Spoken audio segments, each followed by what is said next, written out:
Hi friends, welcome to Tara designers.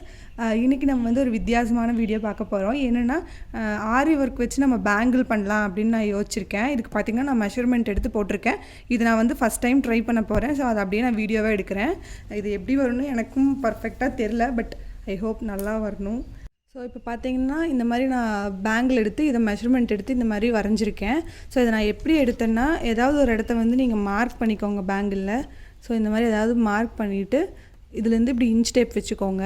கரெக்டாக இந்த மார்க்கிங்லேருந்து inch tape வச்சுட்டு அப்படியே வந்து இதை இப்படி பிடிச்சி இப்படி மெஷர் பண்ணிக்கோங்க. இப்படி மெஷர் பண்ணிக்கும்போது எனக்கு கரெக்டாக இது வந்து 8.5 இன்ச் கிட்ட வந்தது. அதோட நீளம் வந்து 8.5 இன்ச் போட்டுக்கோங்க ஃபுல்லாக. அதுக்கப்புறம் வந்து இதோட அகலம் வந்து எனக்கு இந்த மாதிரி அதுவும் பார்த்துக்கோங்க, அதுவும் எவ்வளோ வருது அப்படின்னு சொல்லிட்டு கரெக்டாக அளந்துக்கோங்க. இது வந்து ஒரு 1/2 இன்ச்சுக்கும் கொஞ்சம் கம்மியாக இருந்தது.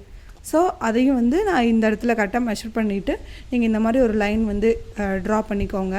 இப்போ நம்மளுக்கு வந்து இதோட நீளம் வந்து 8.5 இன்ச்சும் இதோட அகலம் வந்து ஒரு 1/2 இன்ச்சுக்கு கொஞ்சம் கம்மியாகவும் மார்க் பண்ணியிருக்கேன். இப்போ நான் இதில் எப்படி ஒர்க் பண்ணுறேன் அப்படிங்கிறத காமிக்கிறேன். ஸோ இப்போ வந்து எப்பவும் போல் கரெக்டாக இதை ஒட்டியே போட்டுக்கோங்க. இங்கேருந்து நான் வந்து செயின் ஸ்டிச் போட்டுக்க போகிறேன். இதுக்கு வந்து ஜரி எடுத்திருக்கேன். கொஞ்சம் பெரிய ஸ்டிச்சாக போட்டுக்கிறேன், ஏன்னா இதுக்கு மேலே ஒரு ஜிக்ஸாக் போடணும். அதனால் நான் கொஞ்சம் பெரிய ஸ்டிச்சாக போட்டுக்க போகிறேன். ஸோ இதெல்லாம் ஃபுல்லாக போட்டுட்டு நான் உங்களுக்கு அப்புறம் காமிக்கிறேன் எப்படி இருக்குது அப்படின்னு சொல்லிட்டு. எப்பவும் போடுறத விட கொஞ்சம் பெரிய ஸ்டிச்சாக போட்டுக்கிறேன், அவ்வளோதான். ஸோ இப்போ பார்த்தீங்கன்னா நான் 2 சைடும் எல்லாத்துக்கும் ஒரு லைன் வந்து ஜிக்ஸாக் கொடுத்துருக்கேன், செயின் கொடுத்து பாருங்கள். அதுவும் ஜரியிலேயே தான் கொடுத்துருக்கேன். நீங்கள் ஒருவேளை ஜிக்ஸாக் கொடுக்குற மாதிரி இருந்தால் ஜரியோட சைஸை வந்து கொஞ்சம் பெருசாக கொடுத்துக்கோங்க. ஐ மீன் அந்த ஸ்டிச்சை வந்து கொஞ்சம் பெருசாக கொடுத்துக்கலாம். ஆக்சுவலாக ஜிக்ஸாக் கொடுக்கும்போது உங்களுக்கு அதை ஒட்டருக்கு ஸ்டிக் பண்ணுறதுக்கு ஈஸியாக இருக்கும். அதனால தான் நான் ஜிக்ஸாக் கொடுக்குறேன். கரெக்டாக அந்த நல்லா நம்மளுக்கு மடங்கி கிடைக்கும் அப்படின்னு நினைக்கிறேன். அதனால நான் ஜிக்ஸாக் ஒரு லைன் ஃபுல்லாக கொடுத்துக்கிறேன். ஸோ இதே மாதிரி ஃபுல்லாக ஜிக்ஸாக் கொடுத்துட்டு அப்புறம் உள்ளே என்ன பண்ணலாம் அப்படிங்கிறத பார்க்கலாம். ஸோ இப்போ பார்த்தீங்கன்னா நான் அங்கங்கே இந்த மாதிரி ஒரு பீட்ஸ் கொடுத்துருக்கேன். இதை நரம்பு யூஸ் பண்ணி கொடுத்துருக்கேன். ஸோ இப்போ பாருங்கள், நரம்பில் லாக் போடுறது எப்படி அது தெளிவாக காட்டுங்க அப்படின்னு சொல்லி ஒருத்தங்க கேட்டிருந்தீங்க. இப்போ வந்து இந்த மாதிரி ஒரு லூப் எடுத்துக்கோங்க. எடுத்துகிட்டு எப்போவும் நம்ம நாட் போடுவோம் இல்லையா, சேம் அதே தான். ஸோ எப்போ போல் இந்த மாதிரி நாட் போட்டுக்கலாம். போட்டுட்டு அங்கங்கே ரேண்டமாக ஒரு பீட்ஸ் கொடுத்துக்க போகிறேன். நம்பர் 2 சைஸ் பீடு இது. வந்து நம்ம எல்லா பக்கம் ஒரு பீட்ஸ் வந்து கொடுத்துக்கலாம். ஆல்டர்னேட்டிவாக நல்லா ரொட்டேட் பண்ணி எடுங்க, அப்போ தான் சிக்காமல் வரும். இப்போ பார்த்திங்கன்னா இது ஃபுல்லாக இந்த மாதிரி லோடிங் கொடுத்துருக்கேன். நம்ம ஆல்ரெடி வந்து ஒரு ப்ளவுஸுக்கு இதே மாதிரி தான் லோடிங் கொடுத்துருந்தோம். ஸோ அதை நீங்கள் அதை செக் பண்ணி பாருங்கள். அதில் இன்னுமே நான் தெளிவாக எப்படி பண்ணுறேன் அப்படிங்கிறத காமிச்சிருந்தேன். ஸோ நம்ம வந்து இந்த ஸ்பேஸுக்கு தகுந்த மாதிரி ஃபுல்லாக லோட் கொடுத்துக்கலாம். ஃபுல்லாக நம்ம சுகர் பீட்ஸ் நெருக்கமாக கொடுத்துக்கலாம். இதுக்கும் நான் நரம்பு யூஸ் பண்ணியிருக்கேன். நீங்கள் வந்து பீட் நீடில் யூஸ் பண்ணிங்கன்னா ஒரே சமயத்தில் நிறையா பீட்ஸ் எடுத்து ஒர்க் பண்ணலாம். ஸோ ஒர்க் வந்து சீக்கிரம் முடியும். ஸோ இது மாதிரி நம்ம ரேண்டமாக கொடுத்துக்கலாம்.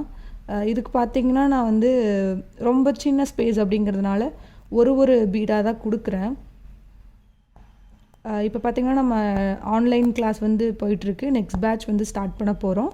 ஸோ இன்ட்ரெஸ்டடாக இருக்கிறவங்க வந்து கால் பண்ணுங்கள், இல்லாட்டி வாட்ஸ்அப்பில் மெசேஜ் பண்ணுங்கள். நான் வந்து உங்களுக்கு டீட்டெயில்ஸ் சென்ட் பண்ணுறேன். சப்போஸ் கால் எடுக்கலை அப்படின்னா நீங்கள் வந்து எனக்கு வாட்ஸ்அப் பண்ணுங்கள். ஸோ இதே மாதிரி நான் ரேண்டமாக போட்டு இதை ஃபுல்லாக ஃபில் பண்ணிக்கிறேன். ஸோ ஃபில் பண்ணிவிட்டு அதுக்கப்புறம் நம்ம இதை எப்படி கட் பண்ணி பேஸ்ட் பண்ணலாம் அப்படிங்கிறத பார்க்கலாம். ஸோ பார்த்திங்கன்னா இந்த மாதிரி நான் கட் பண்ணி எடுத்திருக்கேன். ஸோ 2 சைடும் வந்து கொஞ்சம் கிளாத் விட்டு, எல்லா சைடுமே கொஞ்சம் எக்ஸ்ட்ரா கிளாத் விட்டு இந்த மாதிரி கட் பண்ணிக்கோங்க. பண்ணிவிட்டு ஃபுல்லாக பின்னாடி க்ளூ போடணும். இது ஃபுல்லாக க்ளூ போட்டுக்கலாம். க்ளூ போட்ட உடனே வந்து நம்ம எடுத்து வளையலில் ஸ்டிக் பண்ண வேணாம். ஒரு 2 மினிட்ஸ் 3 மினிட்ஸ் அது கொஞ்சம் ட்ரை ஆனதுக்கப்புறம் எடுத்து ஒட்டினோம் அப்படின்னா சீக்கிரமாக ஒட்டிக்கும். இப்போ வந்து ஒரு ப்ளூ கலர் கிளாத்தில் பண்ணுறீங்க அப்படின்னா அதுக்கு கொஞ்சம் சிமிலரான கலர்ஸ் எடுத்துக்கோங்க. அப்படி எடுத்துட்டிங்க அப்படின்னா கொஞ்சம் நீட்டாக இருக்கும் நமக்கு. ஸோ இது ஃபுல்லாக நம்ம இப்போ கம் போட்டுட்டு கொஞ்சம் நேரம் வந்து நம்ம அதை காய வச்சுக்கலாம். ஸோ இந்த கம் எடுத்துகிட்டு லைட்டாக இப்படி நல்லா இப்படி தட்டிட்டிங்க அப்படின்னா நம்மளுக்கு ஃப்ளோ வந்து நல்லாயிருக்கும். ஸோ எடுத்துகிட்டு இது ஃபுல்லாக நம்ம இப்போ வந்து போட்டுக்கலாம். கொஞ்சம் தாராளமாக நிறையா போட்டுக்கலாம். அப்புறம் வந்து இந்த மாதிரி கம்மை வச்சு நீங்கள் ஏதாவது பண்ணுறீங்க, த்ரெட் பேங்கிள்ஸ் பண்ணுறீங்க, இல்லை ஏதாவது இது மாதிரிலாம் பண்ணுறீங்க அப்படின்னா இந்த மாதிரி வேஸ்ட் கிளாத் வச்சுக்கோங்க. வச்சுட்டு கம் கையில் பட்டுச்சு அப்படின்னா உடனே தொடச்சிருங்க. அதான் வந்து நம்மளுக்கு சேஃபாக இருக்கும். ஸோ நம்ம இதை வந்து ஒரு 2 நிமிஷம் கொஞ்சம் காய விட்டுக்கலாம். காய விட்டு நம்ம எடுத்து ஒட்டிக்கலாம். ஸோ இது மாதிரி இது போட்டு ஒரு 2 நிமிஷம் விட்டுருங்க. விட்டுட்டு இதை அப்படியே நீங்கள் வந்து வளையலில் வைக்க ஆரம்பிங்க. பட் கொஞ்சம் பொறுமையாகவே வைக்கணும். வலிக்கிட்டெல்லாம் போகும். ஸோ இதை அப்படியே நீங்கள் மெதுவாக அப்படியே கொஞ்சம் கொஞ்சமாக அப்படியே நீங்கள் வைக்கலாம்.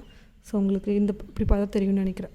பாருங்கள், கரெக்டாக இருக்கும். நம்ம இதை கரெக்டாக மெஷர்மெண்ட் பண்ணி போட்டோம் அப்படின்னா நம்மளுக்கு அந்த வளையலுக்கு கரெக்டாக இருக்கும்.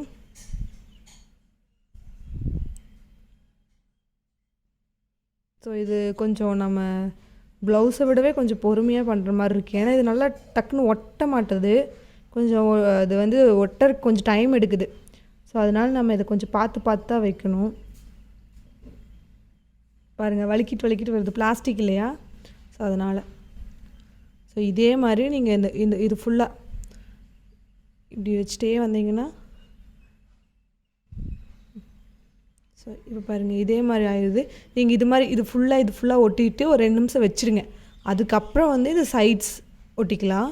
ஸோ இது ஏன்னா நம்ம இதை ஒட்டவே இது ஒட்டாமல் இருக்கவே நம்ம இந்த சைடும் பிடிச்சிக்காம வச்சு பண்ணோம் அப்படின்னா இது உடனே கழுடுது. அதனால் ஸோ நீங்கள் இது மாதிரி இது ஃபுல்லாக இந்த மாதிரி வச்சுட்டு அதுக்கப்புறம் ஒரு 2 நிமிஷம் வச்சுருங்க. காஞ்சதுக்கப்புறம் இந்த சைடில் இருக்கிற கிளாத்தை நம்ம இந்த மாதிரி உள்ளே மடித்து எகைன்.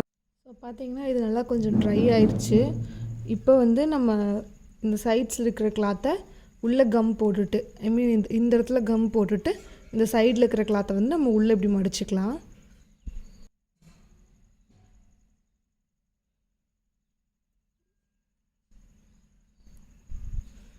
ஸோ இந்த மாதிரி உள்ளே போட்டுட்டு இதையும் இந்த மாதிரி இப்படி ஸ்ப்ரெட் பண்ணிக்கலாம்.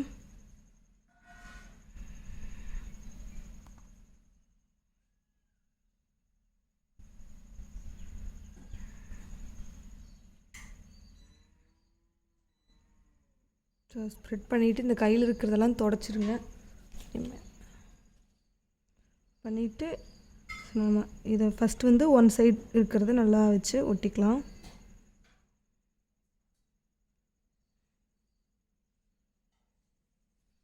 ஸோ வேஸ்ட் கிளாத் வச்சு அப்பப்போ தொடச்சிக்கோங்க.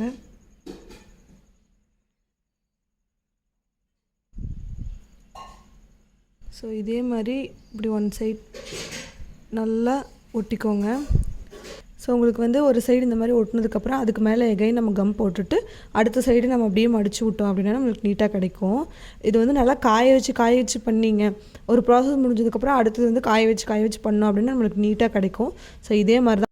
ஸோ இப்போ பார்த்திங்கன்னா எல்லாம் காய வச்சு நம்மளோட பேங்கிள் வந்து ரெடி ஆயிடுச்சு. ஸோ நீங்கள் வந்து இது ஃபுல்லாக முடிச்சதுக்கப்புறம் லைட்டாக வந்து கெரோசின் தொட்டு இந்த பீட்ஸ் எல்லாம் தொடச்சி விட்டுக்கோங்க. ஏன்னா கம் நம்ம கையிலேருந்து பட்டு அது ஒரு மாதிரி ஆயிருக்கும். ஸோ இது வந்து நம்ம இப்போ போட்டு பார்க்கலாம். ஸோ இது கண்டிப்பாக அழகாக இருக்கும். ஸோ இது வந்து நான் போட்டுட்டு இன்ஸ்டாகிராமில் ஒரு போஸ்ட்டும் போடுறேன். ஸோ பாருங்கள், நீங்களும் ட்ரை பண்ணி பாருங்கள் இதே மாதிரி. ஸோ வேறு டிசைனில் ஸோ உங்களுக்கு எந்த மாதிரி பிடிக்குமோ அந்த மாதிரி ட்ரை பண்ணி பாருங்கள். இது நான் வந்து சும்மா ட்ரை பண்ணி பார்த்தேன். இது நான் என்னோடய ஃபஸ்ட் ட்ரை தான். ஒருவேளை உங்களுக்கு இதில் வந்து இதை ஸ்டிக் பண்ணுறதுக்கெல்லாம் இன்னும் ஈஸியான மெத்தட் தெரியும் அப்படின்னா எனக்கு கமெண்ட் பாக்ஸில் மறக்காமல் சொல்லுங்கள். இனி வந்து ஆன்லைன் கிளாஸ்க்கு வந்து அடுத்த பேட்ச் நம்ம எடுக்க போகிறோம். ஸோ இன்ட்ரெஸ்டட் இருந்தால் கண்டிப்பாக வந்து நீங்கள் மெசேஜ் பண்ணுங்கள், ஒரு கால் பண்ணுங்கள். ஆன்லைன் ஆர்டர்ஸ் கூட நம்ம இப்போ எடுக்க போகிறோம். நீங்கள் ஒரு வேளை ப்ளவுஸ் கொடுக்கணும் அப்படிங்கிற மாதிரி இருந்தால் நீங்கள் வந்து ஒன்றா வாட்ஸ்அப்பில் மெசேஜ் பண்ணுங்கள், இல்லாட்டி இன்ஸ்டாகிராமில் மெசேஜ் பண்ணுங்கள். லிங்க் வந்து நான் நம்பர் எல்லாமே வந்து டிஸ்கிரிப்ஷனில் கொடுக்குறேன். ஸோ இது மெயின்டைன் பண்ணுறதுமே பார்த்திங்கன்னா இந்த மாதிரி ஒரு நீட்டான ஜிப்லாக் கவரில் உள்ளே போட்டு நீட்டாக மெயின்டைன் பண்ணிக்கோங்க. அப்போ தான் நம்மளுக்கு ரொம்ப நாள் நல்லாயிருக்கும். இன்னொன்று தண்ணி படாமல் பார்த்துக்கணுன்னு நினைக்கிறேன் நான். ஏன்னா நம்ம உள்ளே ஸ்டிக் பண்ணியிருக்கிறதுனால தண்ணி பட்டால் கண்டிப்பாக கலந்துடும். அதனால் நீங்கள் நல்லா மெயின்டைன் பண்ணிங்க அப்படின்னா நல்லாயிருக்கும். ஸோ அழகாக இருக்குது. ஸோ இது மாதிரி நம்ம வேறு ஏதாவது ஒரு பேங்கிள் கூட நம்ம மேட்ச் பண்ணி போடலாம். ஸோ இது மாதிரி ப்ரைடலுக்கெல்லாம் இந்த மாதிரி பேங்கிள் வந்து நல்லாயிருக்கும். ஸோ இந்த ஐடியா வந்து கண்டிப்பாக பிடிச்சிருக்கும் அப்படின்னு நினைக்கிறேன். ஸோ நீங்களும் ட்ரை பண்ணிங்கன்னா மறக்காமல் எனக்கு இமேஜஸ் வந்து சென்ட் பண்ணுங்கள். இந்த வீடியோ பிடிச்சிருந்தா மறக்காமல் சப்ஸ்கிரைப் பண்ணுங்கள். தேங்க்ஸ் ஃபார் வாட்சிங்.